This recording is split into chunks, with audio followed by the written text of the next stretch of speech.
التومية هتعمليها في البيت وهتطلع معاكي احلى من بتاعة المطاعم بجد. هتعمليها في البيت بمكونات متوفرة وبسيطة جدا ومن غير بيض ولا اي زفارة، هتطلع معاكي في منتهى الجمال. من الصوصات اللي بتبقى لايقة جدا مع اكلات كتير وتبقى حلوة جدا في السندوتشات.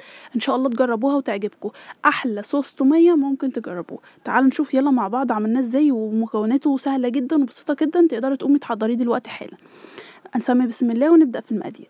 اول حاجه كده محتاجه كده كسرولة او حاجه هنحطها على النار. هحط فيها كوبايه من الميه، وهحط كمان معلقتين كبار من النشا، معلقتين كده كبار يكونوا يعني هرميين، واحطهم كده في الميه وانا لسه ما حطيتهاش على النار ولا اي حاجه. واقلبهم على البارد كده لحد لما اتاكد ان النشا دابت معايا كويس جدا وتوزعت في كل الميه. بعد ما اتاكد ان هي دابت ببدا ان انا ارفعها على النار وتقليب مستمر لحد لما تتقل معايا بالشكل ده. شايفين قد ايه هي بسيطه، يعني مكونات متوفره في اي بيت. استمر بقى كده في التقليب لحد لما الاقيها تقلت معايا كده بالشكل ده. واول ما اوصل للقوام ده اهدي النار خالص واسيبها دقيقه كده عشان اتاكد ان النشا بتاعي استوى ومفيش طعم النشا يعني في بقي او بعد كده في التوميه. فاسيبها كده دقيقه على النار مع التقليب المستمر عشان اتاكد ان النشا استوى. بعد كده بيكون ده شكلها بالشكل ده، القوام دوت. اسيبها بقى كده تبرد براحتها لحد لما تتماسك كده وتبقى يعني متماسكه كده كانها مهلبيه. وهنشوف بقى هنكمل باقي الوصفه ازاي. ده شكلها كده بعد ما بردت. شايفين يعني عبارة عن كتلة جيلاتينية. هو ده اللي احنا عايزينه، بردت تماما تماما تماما، يعني ما تبقاش دافية، لا بردت خالص. ممكن تعمليها من بالليل وتسيبيها للصبح، يعني على حسب وقتك، لكن هي ما بتاخدش يعني ربع ساعة وبتكون بردت معانا. بحطها في التلاجة. بعد كده لما بتكون وصلت للقوام دوت بجيب خلاط او كبة او هاند بلندر اللي عندك المتاح عندك. انا استخدمت هنا اسهل حاجة موجودة في كل بيت وهي الخلاط.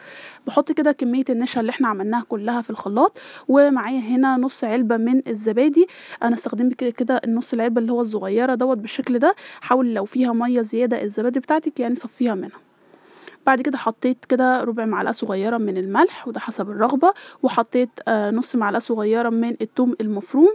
وبرضو تقدري تزودي او تكتري او تقللي على حسب رغبتك في الثوم. ممكن تحطي حاجة بسيطة جدا، ممكن تكتري، ناس بتحبها كتير، يعني على حسب رغبتك.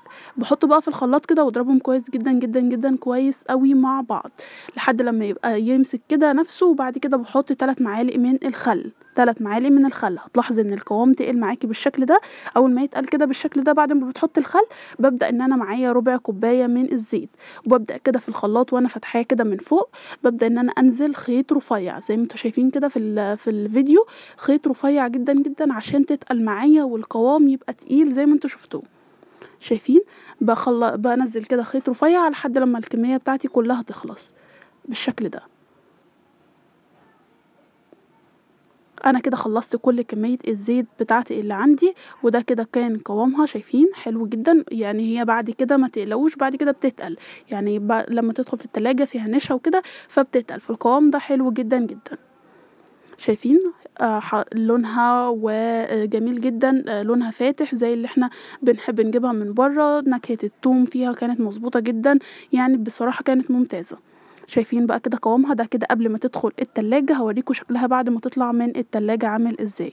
شايفين؟ ده كده قوامها قبل ما تدخل التلاجة. قوامها حلو كريمي تقيل نوعا ما مغطي المعلقة. اهم حاجة ان هو يكون عامل كفر على المعلقة كده بالشكل ده. شايفين بقى؟ ده كده شكلها ما شاء الله حلوة جدا بعد ما طلعت من التلاجة. يعني سبتها كده نص ساعة كده في التلاجة تجمد كده شوية وتتماسك. شايفين بقى القوام بتاعها؟ ما شاء الله تحفة تحفة تحفة.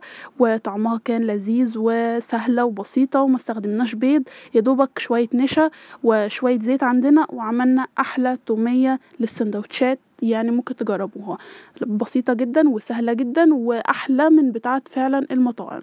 اتمنى ان انتوا تجربوها. ان شاء الله تعجبكم. لو عجبتكم ما تنسوناش في اللايك والشير وسبسكرايب، واشوفكم ان شاء الله في فيديو جديد ووصفة جديدة. باي باي.